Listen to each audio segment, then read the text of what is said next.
Welcome to Deadly Dames, and so this is Blast from the Past Take 2. So, for the first one, we looked at Short Circuit. So, this one is The Island of Dr. Moreau. This is the 1996 one, I'm sure it is.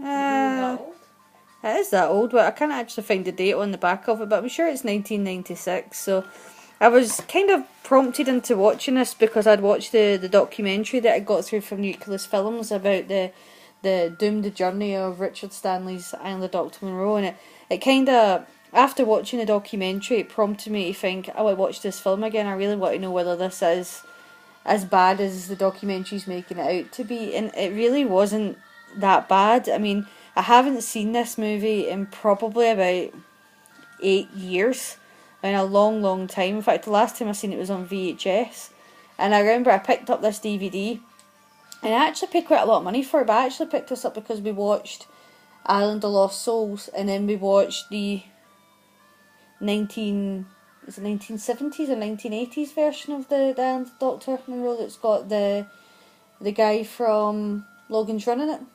Michael, what's his name? Michael. I want to say North. It's not. It's Michael.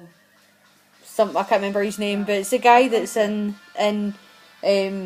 Logan's Run, and it made me think I might watch this one as well, and then I bought it and never watched it. So I'd been sitting there on DVD waiting for this perfect moment. So I'd put it on thinking this movie's going to be utter crap. It's not going to be what I remember after watching the documentary, but you know something, it wasn't that bad. And as much as the documentary goes on about Marlon Brando and Val Kilmer and what divas they actually were quite good in the film. I think the weakest in the film was actually, and I can never say her name, is it Fairuza Balk? Yeah, because she, like, I love her and other things that I've seen her in, even like Return to Oz, she's great in that, and The Craft, she's good in it, but the problem with her is I think she's designed to play a baddie, and in this also she was playing like the kind of good girl daughter, you know, and I think she was meant to be, remember the Panther woman from the old black and white. No, that's who she is supposed to be. Yeah. Because she's not originally in the book. She was put into Island of Lost Souls. Really? She was just a character added, and he decided to pull that same character over into this movie. Oh, I didn't know that. But I think she's not an actress designed to play a good girl, and I think that kind of came across in it. But overall, nobody was really bad in it. I actually quite enjoyed it. Near the end of the movie, it kind of lost its way a little bit. But like the beginning, the guy on the surviving the plane crash, and then he's pulled on the boat by Val Kilmer's character Montgomery, and even when he gets to the island, and don't get me wrong, like you can tell Marlon Brando's just went a bit mental with his character. He looks completely not right. I preferred, to be honest, the guy for Island of Lost Souls, Dr. Moreau. Aye. I don't know, he kind of played it better, and yes, he played it like a traditional villain, you know, twisting his moustache and stuff like that, but I kind of liked it. But nobody, I wouldn't say this is the worst movie that's ever made. I really wouldn't. I actually did quite enjoy watching it. The makeup effects in it are phenomenal, and it's so funny because, like, I actually forgot Ron Perlman was in it. And throughout the whole documentary, nobody mentions him, so I only remembered he was in it when I put this movie on, and his name came up at the beginning. And it's funny with Ron Perlman, his facial features, it doesn't matter how much makeup he's got on, the guy's just, his face is distinctive. And as soon as we seen the hyena, I was like, that's Ron Perlman. Right, we just knew it was him. But the makeup effects in this are brilliant. I actually thought it was a bit sad that the leopard character died so soon, because I would have loved to have seen him more in the movie, because how cool the makeup effect was for him. It was Stan Winston's studio that did the makeup, and it really did make a big difference for this film, because that was the outstanding thing, was the creatures in it. I think that, as I said, near the end, the movie did kind of lose its way. I'd say it kind of lost its way after Dr. Moreau died, and I'm not spoiling anything for anybody in this, because if you've seen any of the other makes of it, or you've read the book, you know that character dies, so I'm really not spoiling anything for anyone. But after his character dies, it kind of loses its way. It suddenly becomes like a different paced movie, a different style movie in the way that it's done. It goes a little bit too fast. like the ending seems quite rushed. And I know from watching the documentary that they really did have a tight time scale and a tight like budget to finish the film. That's fair enough, but I really did feel like this movie was completely rushed at the end of it, and it did lose its way. I don't really know how else they could have ended it, to be honest, but it was definitely not the worst movie that I've ever seen. I did actually quite enjoy watching it. I actually thought Marlon Brando and Val Kilmer were pretty good in it, considering the fact that it's well documented how difficult they were during the making of the film. But the standout for this film, what saved it for me, was definitely the creatures. How did you feel watching it for the first time?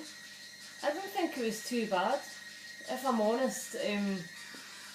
I thought Marlon Brando's Dr. Moreau was a bit too eccentric, but I guess But then if he you live kind on of, an island and you turn animals into people, he then kind of, I think he had a bit of a god complex, and think that's he why did. he was like that. But I also think that he was quite sick.